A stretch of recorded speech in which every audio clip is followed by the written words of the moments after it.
Hello,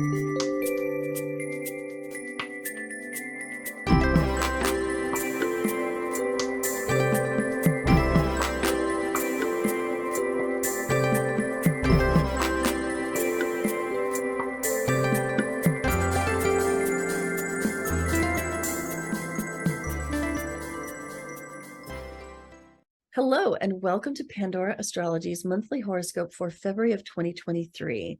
We are the astrologers of Pandora Astrology. I'm Jamie Kale Miller. I'm in Berkeley, California.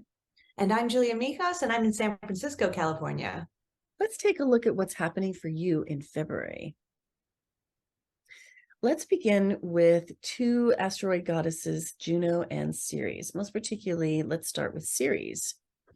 Ceres is the asteroid goddess that is the most practical one.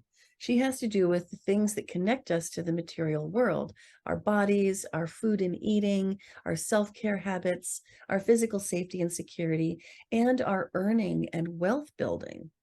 Whatever house Ceres is traveling along through, in this case, the 11th, she is going to be very interested in good stewardship. She wants to know, how do I ground and make this real in this house? How do I approach it in the most practical way? And are there wealth building opportunities here? The 11th is the house of community. It's the house of friends and groups, networks. It's the house of your tribe, the people that you feel a sense of belonging with. The 11th house is also a laboratory for experimentation, for trying things. And the 11th house governs networks and networking. And so it can also apply to social media and social media marketing. When Ceres passes through the 11th house like this, you might, for example, want to do a social media campaign to build your list or your contacts or followers for your business. You might want to reach out to friends. You might even find yourself facing some opportunities to make money with friends. You might want to go to a group yoga class. You might want to engage in a group dieting regime and to get support from a community of people who are working on the same stuff that you are. Now, the big news about Ceres is that she's about to go retrograde. She's going to go retrograde around February 3rd, depending on your time zone. There's the little red RX symbol that means Ceres is going retrograde. And when she does, she usually spends several months retrograde and puts us through a retrospection period, usually pertaining to our finances or our physical self-care or perhaps our eating. She's going to be retrograde from this point in February to early May, and I'm calling this a financial rebalancing period because Ceres in Libra is all about finding the right balance and perhaps going through a redesign to establish that better balance. So while Ceres is retrograde, it's not at all surprising to have finances get tangled up, to feel like you're not digesting your food properly, or to feel like you need to make some changes in your physical self-care and maintenance. And this is a really good time for those sorts of activities. And in your case in particular, Sagittarius, because this is landing in your 11th house, it's a really good time to get group support on those kinds of projects. The other one I want to talk about right now is Juno, and she's here in your 5th house, traveling along through Aries. Juno usually spends about 2 months per house, so she's going to be in your 5th house all month.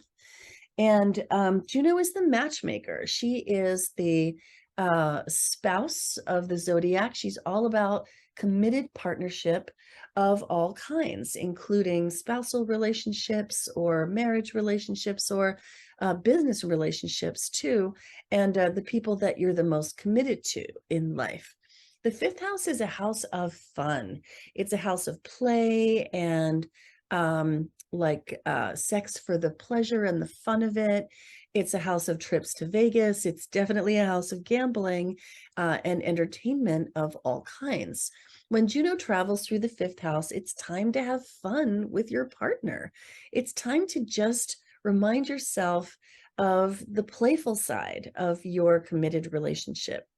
It's time to really enjoy it. And so have an adventure or do some trip, maybe take a short trip, hit that, hit those Vegas slots, do whatever it is that is the most fun and bonding for your relationship. And that can go for your business relationship too. If you run a business together with a partner, and especially if you manage teams of people, whether in your own business or a business that you're just one part of, this is a really great time to get your team of people together or get together with your partner and have some fun and remind yourselves of why you do this business in the first place. Just like get out there and enjoy. Hey, Julia, what's up with Venus, Mercury, and Mars for the Sagittarius of the world? Well, good question, Jamie. Hey there, Sagittarius. We'll begin with Venus, the planet of relationships. Wherever she is in your chart is where you get a little luck and where you get a little pleasure that month. So Venus begins the month in your fourth house. That is a house of family. It actually rules your home wherever you live, whether it's a house or an apartment. The fourth house can also represent the past too. So with Venus in the fourth house, the beginning of the month, you're really going to want to be a homebody and just really, it's like your home is your castle. And you'll have a lot more fun just kind of being a bit of a couch potato than necessarily going out. Venus in the fourth can be a nice time in your relationship, especially if you guys want to just Netflix and chill together. And you can also get along really, really well with your family right now. So if you guys have been having fights lately, then this is the time to smooth things over. Then by February 19th or 20th, depending on where you are living in the world, Venus enters your fifth house. And Venus really loves to be in this house. This is a house of dating. It represents children, creativity, and fun as well. So when Venus shifts into this house, it's a really great time for all the single Sagittarius out there to get out and date a little bit more, because this is a dating luck period towards the end of the month. And if you have a partner, then you guys are going to be moving from your quiet domestic routines at home to kind of going out and having a good time. This can be a wonderfully creatively stimulating transit for artists. And if you do have any children, then it's a nice time for getting along with them. So a lot of good stuff coming your way. Then Mercury, planet of your mind, wherever we have Mercury, is where we spend a lot of our mental energy that month. And Mercury begins in your second house. This is a house of finance. It represents your possessions, like your jewelry, your collectibles, your clothes, etc. And it's also a house of values. Mercury is only going to be in this house for the first 11 days of the month, but it's a really, really good time to, because Mercury is in your house of finance, to actually get your financial affairs in order, because tax season is coming up. And Mercury can be very organized and you can really sort of put your mind to getting your finances in order, which is always a good thing. Since this house also represents your stuff, this could also be a time where you might buy or sell things, because Mercury can represent sales as well. Then by February 11th, Mercury enters your third house. And this house is it's a very good placement for Mercury, because the third house and Mercury have a lot of overlaying meanings. For example, they both represent communication. They both can have to do with travel. They can also both have to do with learning. So with Mercury in your third for the rest of the month, it's a really, really nice transit. If you have to get a lot of writing done, your mind will be good and primed for that.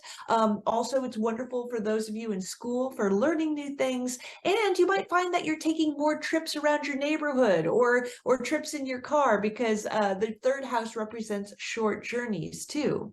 And then finally, I have a few things to say about Mars, who just finished up a really long retrograde cycle last month. However, he has been in your seventh house for a very, very long time, like a number of months, through the sort of late fall and early winter. So Mars is a little bit more challenging than Venus and Mercury. It's a planet that can sometimes represent conflict, impulsiveness, and frustrations too.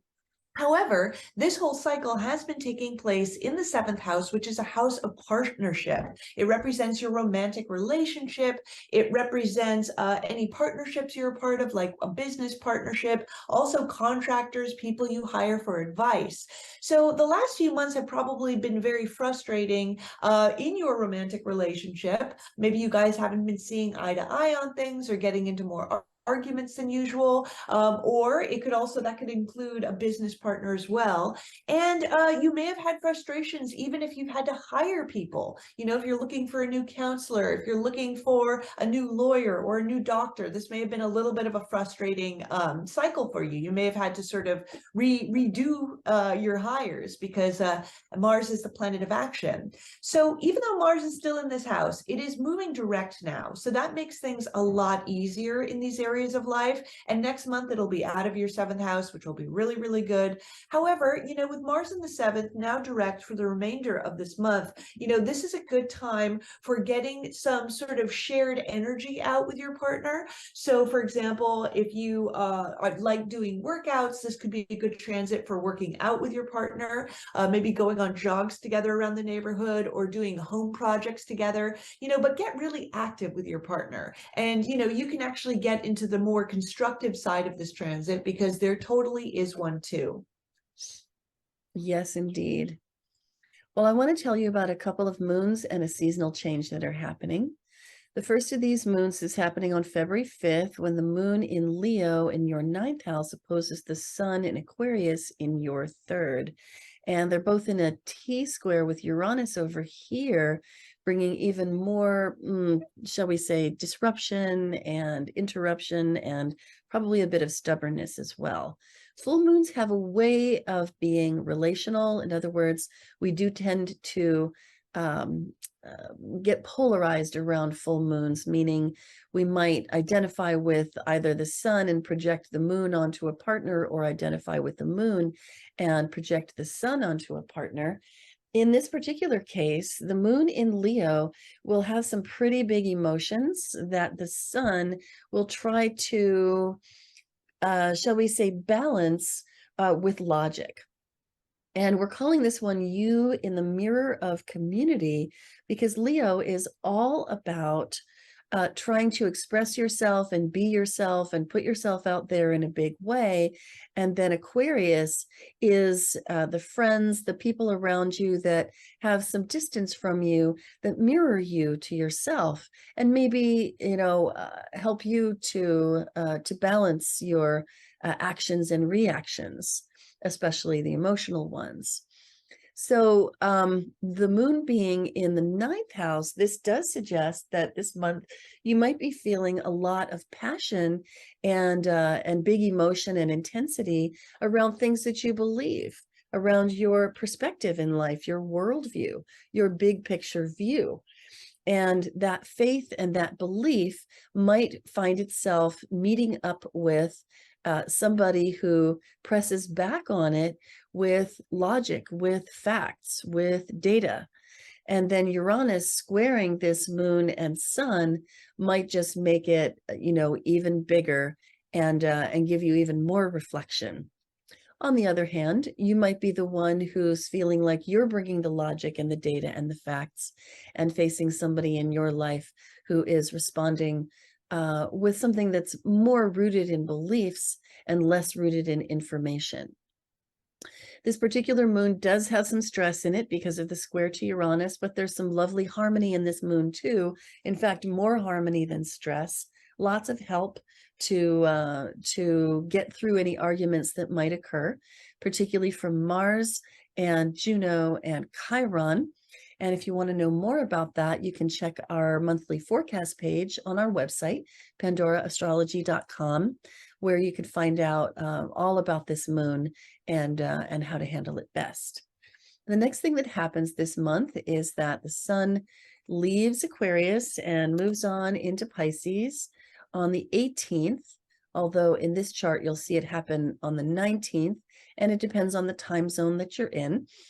When the sun changes signs, it brings the light of consciousness to a new area of life. Here we have the season of Pisces, which is a watery, wet, kind of muddy season, psychologically as well as physically. And it's moving the sun into your fourth house, the realm of home and family, domestic life, heritage, and roots. And you are invited to bring the light of consciousness into this area. So what this means is it's a really good month, meaning 30-day period as the sun travels along your fourth house, for putting high quality attention on the family members that you live with and the other living beings, whether they be animal or plant, in your home space, and putting the light of your attention on your home, the physical environment of it, the emotional environment of it, and the beings that live in it can really help things to thrive here. And so this is a wonderful transit for your home life, and you might want to stay home more during this 30-day period, and that can be a very good thing. So then the next thing that we see is the sun and the moon coming together on the 19th, actually here in early Pisces in your fourth house. And so this is a very dreamy moon that happens once a year, the new moon in Pisces. We're calling this one Birth Dreams Grounded in Logic. And we're calling it that because it is in Pisces and very dreamy and imaginative and artistic, otherworldly and spiritual. But there's this Saturn very, very close by. Saturn is so practical, so ambitious, so very much about building things that are real and tangible so that you can leave behind a legacy. So Saturn is going to not really let this moon get too crazy, too loopy, too woo-woo, too out there. And instead is demanding logic and rationality and groundedness. But when you wrap all this together, it can be really great to birth dreams that are grounded in logic, this being an excellent moon to do so. And new moons are about new beginnings. So this could be a really good time to start a practical project at home, because this moon does land in your fourth house. A practical project that can turn into something real, but can just be, a gossamer wisp of a dream at first. Dreams are birthed in darkness. The new moon is the darkest time of the month. It's okay if it's not fully formed yet, and Saturn is there to help you shape it into something actual. You can also find out more about this moon by checking our monthly forecast page at pandoraastrology.com.